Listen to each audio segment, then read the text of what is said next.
Asalaamu calaykum waraxmatullaahi wabarakaatu. Waa idin salaamay asxaabteyda qaaliga meel walba adduunka ka joogtiin. Waa walaashiin deeqo, janalkeygana waa deeqa xilna. Waxaa idin leeyahay walaaleyga qaaliga caafimaadku waara mar walbo insha Allah. Walaaleyga qaaliga waa idin jeclahay dhammaantiin meel walba adduunka ka joogtiin. sida ay dhiirgeliseen aad ayaan ugu farxaa maasha Allah mar labaad iyo mar saddexaad ba amaantiina kama daalayay saa mar waliba ii dhiirgelisaan maasha Allah tacaala. Walaalahayga qaaliga maanta waxay noo wadaa abaay deeqo. Abaay waxay idin wadaa maanta sheekadii Maryan qaybteedii labaad ayaa idinkaga sheekeyn rabaa insha Allah. Daawasho wanaagsan walaalahayga qaaliga. Maryan xalay waxaan ku joojinay ayadoo abtigeeda jawaab ka keenayso wiilkii ay isbarteen ayay u keenaysaa jawaab iga keen ayuu ku yiri hawla abtigeeda wuxuu kugu dhaho ii keen ayuu ku yiri soo ma ahayn meesha aan ku joojinay. Marka hore ayaan u soconeynaa walaalahayga qaaliga sidaas u ogaada insha Allah. Kala soco qaybta labaad. Daawasho wanaagsan. Maryan waxay timiday gurigii abtigeed ayay ku soo laabatay markii waxay tiri abtigeed ayadoo indhihiisa fiirinaysa ayay waxay ku tiri abtiyo wax ayaan rabaa in aan kuu sheego ayay ku tiri. Wuxuu ku yiri abtigii waxaad maalin walbo igu tiraahdo wax ayaan rabaa in aan kuu sheego Maryan ii sheeg ayuu ku yiri. Waxay tiri abti macaane waxaan rabaa in aad iga joojiso guurka aad ila damacsan tahay ayay ku tiri Maryan ayadoo isgeesiyeynaysa ayay ku tiri abtigeeda. Maryan abtigeedii wuxuu ku soo tuuray wax meesha u yaalay amba hangad saa u taqaano ayuu ku soo tuuray. Wuxuu yiri waad edeb daran tahay aniga oo ku soo koriyay oo intaan kula ekaysiiyay ayaad waxaad igu oranaysaa aniga wax aan kuu dooray in aad iga diido waxaas wax soconaya ma ahan ayuu ku yiri Maryan abtigeeda.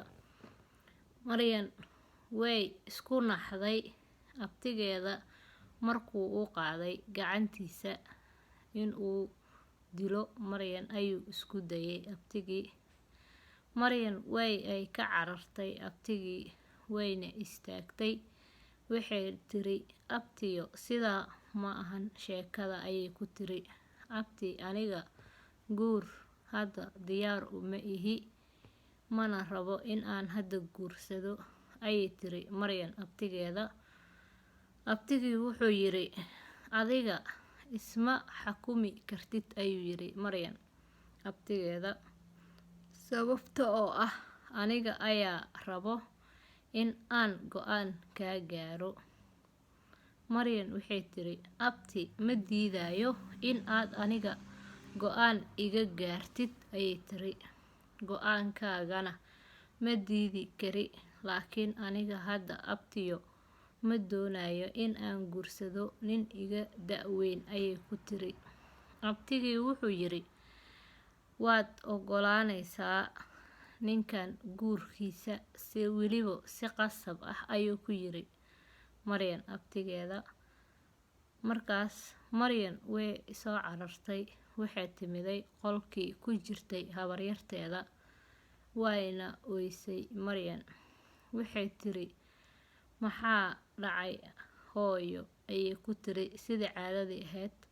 Maxaa dhacay hooyo maxaa abtiyo lama hadlin miyaa maxaa arinteyda ugala hadli weysay ayay tiri aniga ma doonayo in aan guursado ayay tiri. Habaryartii ayaa Maryan la hadashay waxay tiri gabadheedii abtigaaga waan u sheegay arintaada waxaan ku dhahay gabadhan waa ay yar tahay, guurkana ka sii daa, ha ku qasbin ayaan ku dhahay, ayay tiri. Abtigaaga wuxuu yiri, waa qasab in ay guursataa ninka aniga aan rabo, ayuu yiri abtigii. Marka gabadheedii aniga wax waan ku qaban waayay, ayay ku tiri Maryan, habaryarteeda amba hooyadeeda, sida caadadu ahayd qofkii soo koriye waaye weliba. Marka waxay tiri, hooyo sidaan ayuu kugu yiri abtiyo, asee ku tiri habaryartii, haa abtiga wuxuu yiri in aan ku daro ayaan rabaa, haddii ay diidana weliba si qasab ah, ayuu yiri. Marka gabadheedii arrin ayaan ku sheegayaa, ayay tiri habaryartii Maryan ayay ku leedahay. Waxay tiri, habaryar maxaad ii sheegaysaa, ayay dhahday Maryan. Waxay tiri gabadheedii, mid ayaan rabaa in aan kaa codsado. Waxay tiri Maryan, haye habo amba hooyo ii sheeg, waxa aad damacsan tahay in aan ku qabto. Markaasay tiri, abtigaaga war ma yeelayo, hadalna ma maqlayo, abtigaaga wuu lacag jecel yahay, ayay tiri habaryartii. Marka adiga oon dib soo fiirinin abtigaaga isaga tag, ayay tiri. Gabadhii way oysay. Waxay tiri, habaryar ama hooyo, halkee baan aadaa, aniga meel aan aado ma haysto, ayay tiri Maryan ayadoo ooynaysa. Waxay tiri, nolosha wax waliba ayay ku tusinaysaa, ayay tiri, amba guurka ayaad ogolaanaysaa, amba waad isaga tegaysaa, ayay tiri abtigaaga. Ayagoo sheekadii ku hadlaya, abtigii ayaa maqlay Maryan iyo habaryarteeda oo sheekaysanayo. Habaryartiina ay leedahay, waad inaa isaga tagtaa guriga. Abtigii ayaa asoo qaylinayo soo galay gudihii ay ku wada hadlayeen Maryan iyo habaryarteeda ama hooyadeeda. Waxay tiri, Maryan miyaad igu diraysaa adigana, anigana waxaan isleeyahay garab ayay ku siinaysaa, oo miyaad mar waliba saan igu dirtaa, ayuu ku yiri abtigii gabadhii xaaskiisa ahayd, ayuu ku yiri.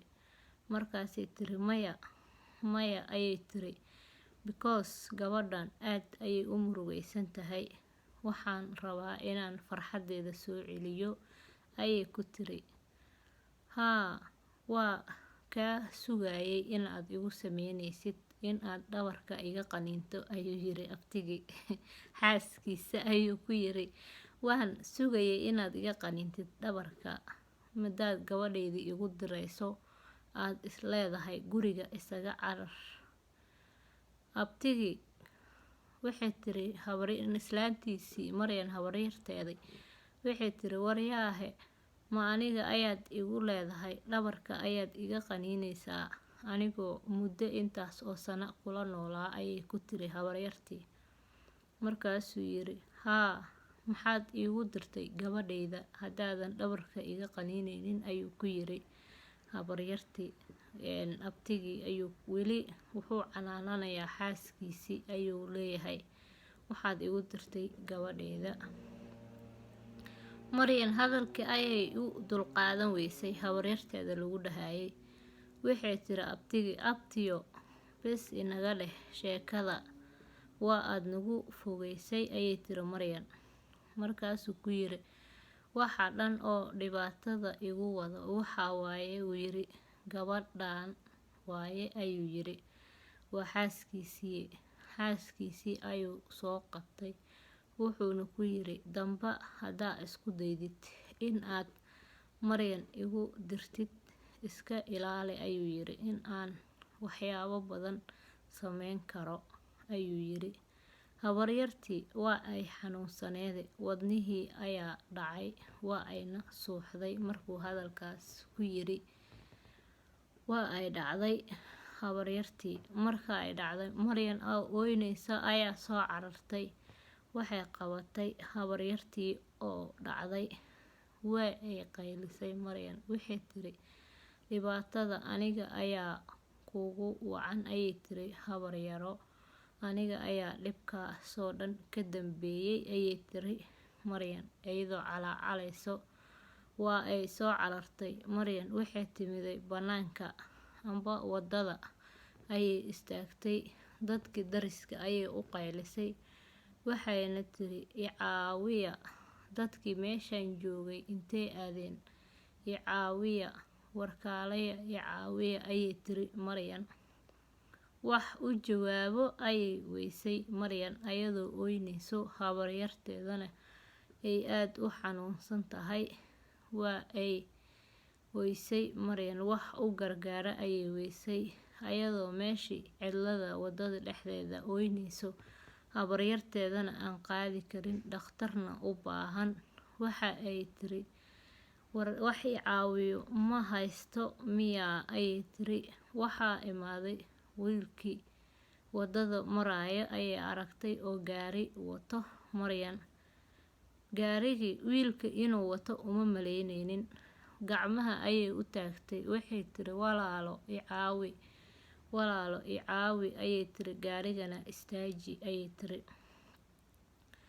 Wiilkii ayaa ka soo degay gaariga. Waaba isla wiilkii maalintii hore caawiyay. Wuxuu ku yiri, maxaa kugu dhacay abaayo, miya dhibaataysan tahay, ayuu ku yiri wiilkii.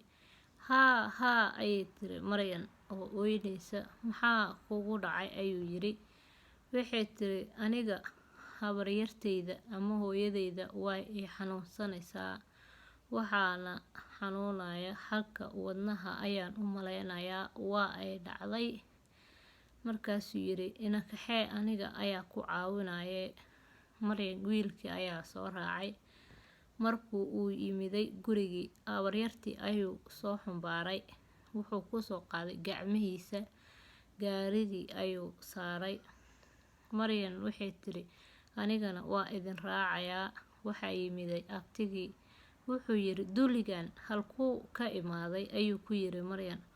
Miyaad hore u taqaanay, miyaad saaxiiba ahaydeen, ayuu ku yiri intaan xaaskiisii la sii waday.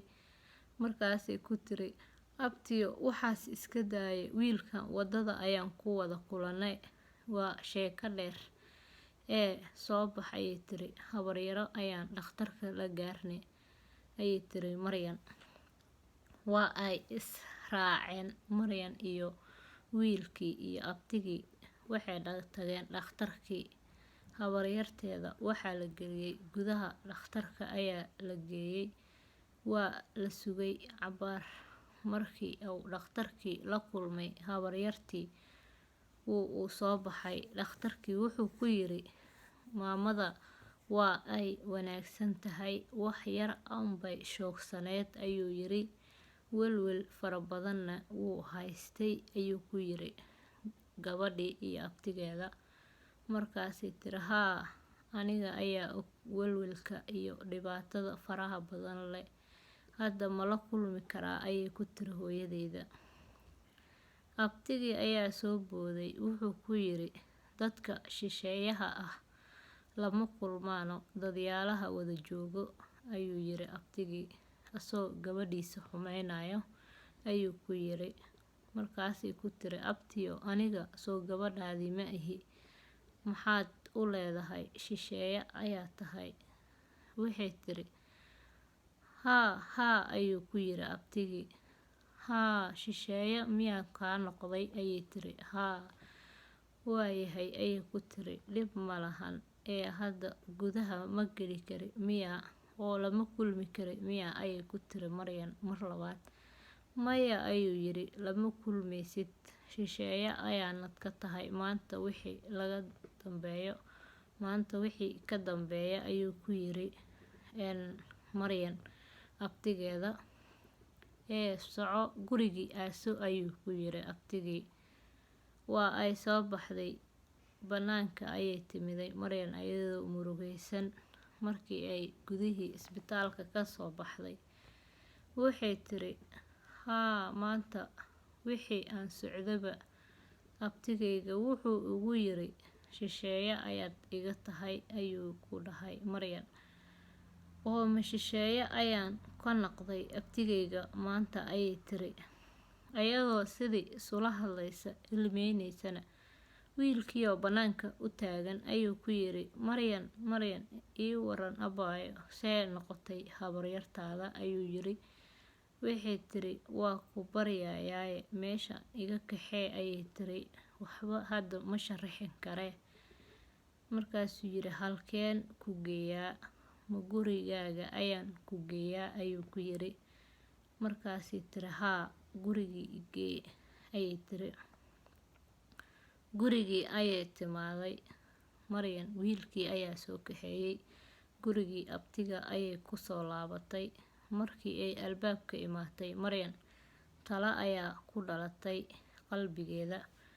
Waxayna qalbigeeda ku soo dhacay in ay ka tagto guriga ayay ku hamisay Maryan.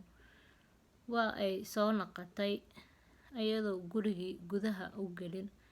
Waxayna tiri ma rabo in aan guriga aan galo. Waxaan dareemayaa murugo iyo cariiri fara badan ayaan ka dareemayaa ayay tiri, qalbiga ayaan ka dareemayaa.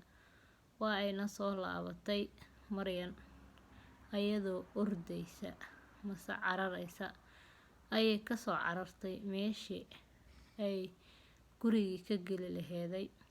Banaanka ayay u soo carartay ayadoo cararaysa. Wiilkii ayaa ka arkay gaariga haadkiisa ama miyaaradda laga fiiriyo gawaarida kale oo kusoo daba socdo.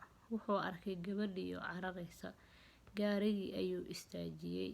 Waa uu ka soo degay. Wuxuu ku yiri Maryan, Maryan, maxaa ku helay walaalo ayuu ku yiri. Markaasay tiri ma doonayo inaan hadlo. Waxaan dareemayaa cariiri fara badan ayaan ka dareemayaa xagga qalbigayga amba gudahayga ayay ku tiri wiilkii. Wuxuu yiri abaayo waxba ha dareemin ayuu ku dhahay.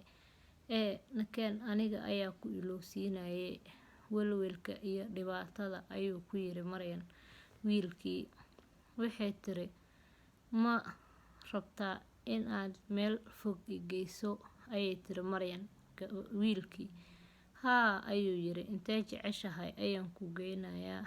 Waxay tiri saacado kooban waxaan rabaa in aan ka tago meeshan si aan cariiriga uga nasto ayay tiri Maryan. Waa ay baxeen. Wiilkiina ayayna raacday Maryan. Wiilkii ayay raacday. Wiilkii wuu kaxeeyay. Wuxuu geeyay meel magaalada ka baxsan ayuu geeyay.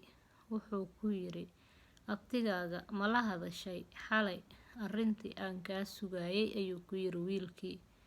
Waxay tiri haa, waxa dhibaatada dhaliyay oo hooyadeyda wadnaha u xanuunay waaba arrintaas ayay tiri Maryan.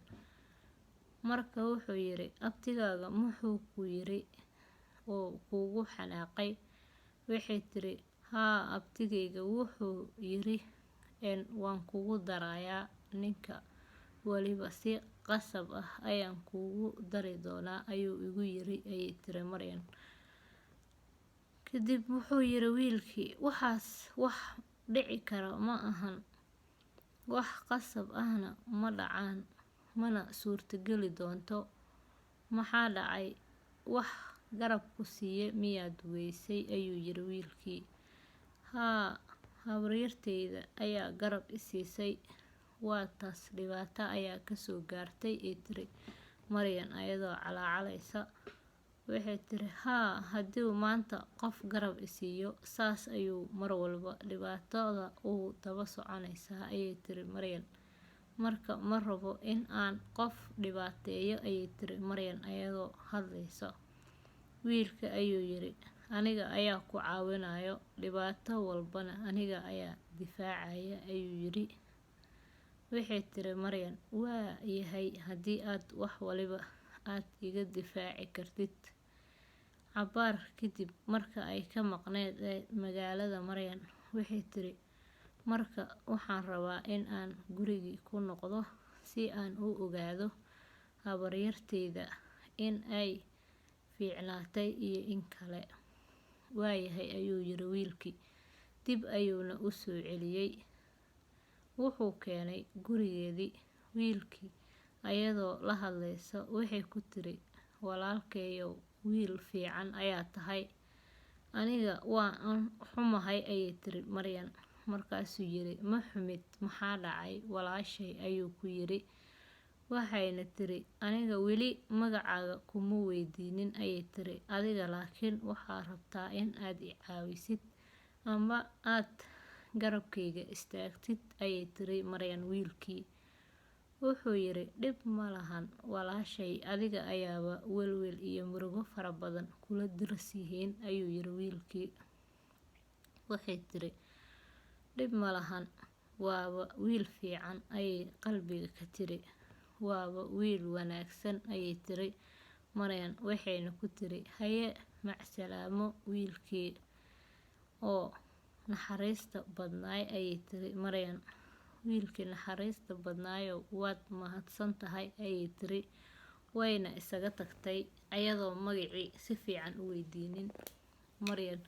Wiilkii ayay ka tagtay ayadoo magaciina si fiican u weydiinin. Gurigeedii ayay gashay. Gurigii intayna gelin waxaa jiray qaboobo amba xagaayaha roobka ayaa da'ayay markii wiilka ka soo tagtay Maryan. Waxay tiri, gurigii iyadoo u sii socota waxaa ka hor imaaday ninkii oo guursan lahaa Maryan ayaa ka hor imaaday. Waa uu ku qayliyay. Wuxuu yiri, aniga ayaa ku guursan rabo. Adigana niman ayaad la haasaawaysaa, ayaad magaalooyinka la wareegaysaa. Weliba casha ayaadna u raacaysaa. Maalin dambo haddaad u baxdo oo ku yiri Maryan, waan ku qowracayaa, edebna ma qabtid ayuu yiri ninkii. Waxay tiri Maryan, adiga aadna u guursanin ayaad rabtaa ayay tiri in aad i xakunto. Ma ku suurtagali doonta ayay tiri Maryan. Markaasuu ku soo booday halkaa ceeja ayuu ku dhagay Maryan ninkii. Maryan waa ay qaylisay. Waxayna tiri, war iga dhiga ninka in uu idila ayuu doonayaa ayay tiri. Abtigii ayaa hadalkii maqlay gabadha qayladeeda oo gurigii ku soo laabtay. Wuu soo cararay.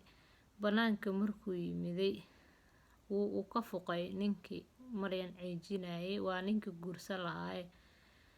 Ninkii markuu qoorteeda ka fuqay, Maryan waa carartay ayadoo ooynaysa. Guriga ayayna gudaha u gashay. Waxay tiri, alla tol beelayay, maanta ayaan dhiman gaara ayay tiri weliba si xaqiiqa ayay tiri Maryan ayadoo naxsan. Waxay tiri, maanta ayaan dhiman gaaray weliba si xaqiiqa ayay tiri Maryan ayadoo ooynaysa. Habaryarteeda ayaa maqashay. Gabadheedii maxaa u ooynaysaa ayay tiri. Miyay murugadii kaa baabi'in ayay tiri. Maya, hadda ayayba ii bilaabatay ayay tiri murugada xoogeeda. Ninkii wuxuu isku dayay asiga auna i guursanin in uu idilo ayay tiri Maryan. Gabadha habaryarteed ayaa ku tiri, ma ninkii xumaa oo odaga ahaa ayaa ku damcay in uu ku dilo? Haa ayay tiri gabadhii Maryan ahayd. Abtigii ninkii ayuu ku haray. Wuxuu yiri, maxaad ka soo doontay halkan? Balanteena ma ahayn inaan maanta imaato ayuu ku yiri. Wuxuu yiri, gabadha edebta daran leh aad igu dari rabto waxay la haasaawaysaa rag kale ayay magaalooyinka la wareegaysaa. Ma aniga ayaad rabtaa oo yiri sharafteyda in aad ku ciyaarto. Abtigii wuxuu yiri, maxay tahay sharafta aad ka hadlaysid? Gabadheyda ma aanan ku siinin weli, soo lama socotid ayuu yiri. Adigana waxaad ogaataa ninkii ayaa dhahaya oo gabadha soo doontay. Wuxuu yiri, adigana waxaad ogaataa in aanan ku sii doonin lacagihii aan kuu ballan qaaday haddaad gabadhaada tarbiyadeeda adkeyn weysa ayuu yiri ninkii gabadha soo doontay. Abtigii oo xanaaqsan ayaa gurigii soo galay. wuxuuna dharbaaxay Maryan ayuu bahal dharbaaxsha ah kaga soo jaray. Maryan si xun ayay u sii weysay, waxayna isku duubtay habaryarteeda amba hooyadeedii soo korisay ayay isku duubtay. Waxayna tiri maanta dhimasho ayaan ka xigaa in saan la ii gumaysto ayay tiri Maryan. In aan dhinto ayaan ka xigaa ayay tiri Maryan, in aad i gumaysataan. Wuxuu yidhi abtigii, haa, adiga waxaad bilowday inaad bannaanada soo wareegto miyaa? Aniga soo kuma dhihin nin ayaan kugu daray.